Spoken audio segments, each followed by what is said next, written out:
David plane என்னும் அமெரிக்காவை சார்ந்த மனிதன் தன்னை ஒரு பெட்டிக்குள்ளாய் போட்டு அதை ஒரு கிளாஸ் பாக்ஸாய் மாற்றி அந்த குழிக்குள்ள இருந்தார். எல்லாரும் பார்க்குறாங்க, 7 நாட்கள் அந்த குழிக்குள்ள இருந்து சாப்பாடு தண்ணி இல்லாதபடி மறுபடியும் வெளியில் வராரு, மிரக்கல்னு பார்க்குறாங்க.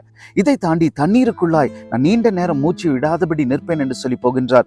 3 நிமிடத்தில் திணறி வெளியில வரார். ஆனாலும் மறுபடியுமாய் இன்னொரு வசை சென்று 17 நிமிடங்கள் தண்ணீருக்குள்ளாய் மூச்சை பிடித்து நின்று பின்பு ஒரு வேர்ல்ட் ரெக்கார்டை கிரியேட் பண்ணாராம். பிரியமானவர்களே, சில நேரங்களில் நம்ம எடுக்கிற முயற்சிகள் தவறாய் போகின்றது. சில நேரங்கள் ஆசையோடு கூட இருக்கிறோம், அந்த காரியங்கள் வாய்ப்பதில்லை. ஆனால் வேதம் சொல்கிறது, எலியானும் ஒரு மனிதன் கடவுள் சொன்னது நிறைவேறுகிற வரைக்கும் அவர் ஜெபிப்பதை விட்டுவிடவில்லையா.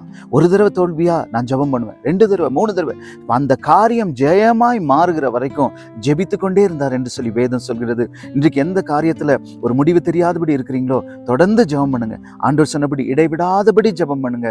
கர்த்தர் உங்களுக்கு அந்த அற்புதத்தை செய்ய போகின்றார். 1 நிமிடம் முடிந்தது. நாளை சந்திப்போம்.